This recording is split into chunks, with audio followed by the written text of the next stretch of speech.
Made in Africa needs a voice from several important factors, such as economic development. By promoting African-made products will help boost local economies, create jobs, and reduce dependence on imports. Cultural preservation and pride. By showcasing African-made goods will help preserve traditional craftsmanship and sealing a sense of culture pride. Countering stereotypes. By highlighting quality African products will challenge negative stereotypes about African manufacturing and innovation capabilities. There is also market access. By giving African products stronger voice can help them gain visibility and access to both local and international markets. In today's episode, I would like to tell you who is listening, and even you who is listening to this episode. First, can you help me answer to this question? Why do Made in Africa podcast matters? Why do you yourself matter to promote Made in Africa? What is the future of Made in Africa? Hello everyone, greetings once again. My name is Celestin, Ntawirema, your host. I'm so happy and excited to talk to you alone without a guest in today's episode titled Made in Africa Needs a Voice. The reason I want to tell you is because it has been a while and I know some of you guys missed our episodes as supposed to be weak. We apologize for being silent. But the good news is that our silence was preparing a lot of excitement. With more than 10 years working in the fashion industry, I know and I understand the journey of a new fashion entrepreneur to get established. Since I started in 2012, I met a lot of younger Africans who want to become self-employed.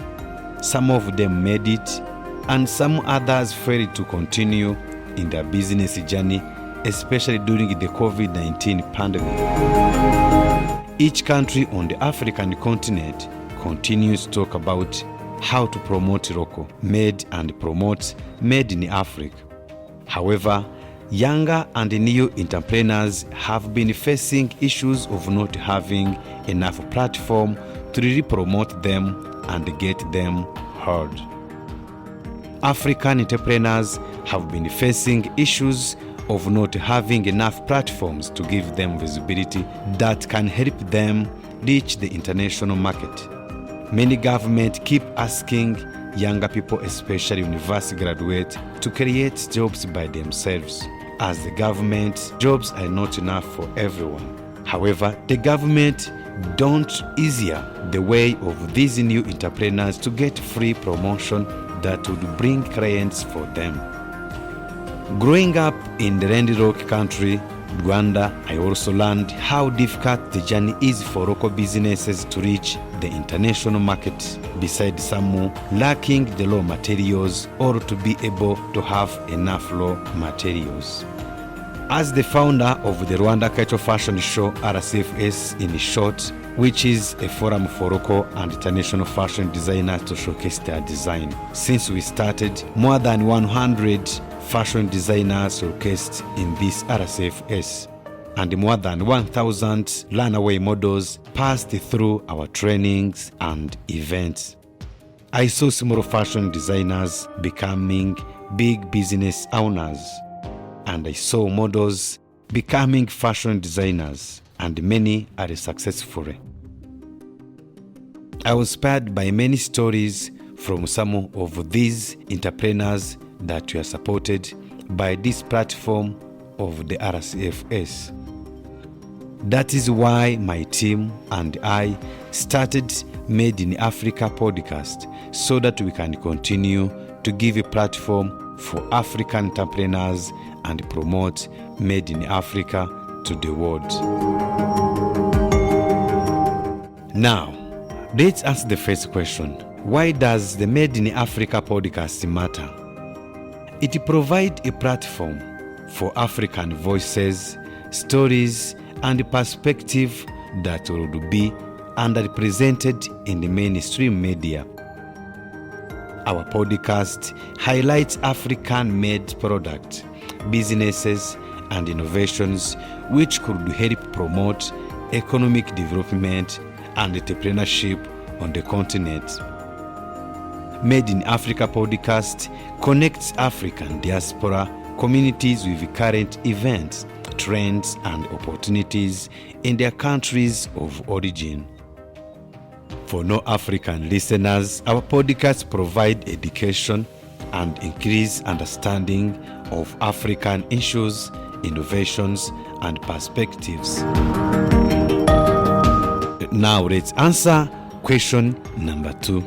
Why do you yourself matter to promote Made in Africa? The answer to this question is so simple. Listening to our episode and promoting these stories is what we are looking for from you. When you listen and get inspired, we are inspired. When you are happy, we are happy. We encourage you also to reach to these entrepreneurs, buy from them, and visit their pages, their shops, and their offices to learn more about what they do. Promote Made in Africa. The last question. What is the future of Made in Africa? The future of Made in Africa appears promising, driven by several key factors. Africa's rapid growing population, increasing urbanization, and rising middle class are creating a larger consumer market and workforce. This, coupled with advancement in technology and infrastructure, is attracting both domestic and foreign investment in manufacturing across various sectors.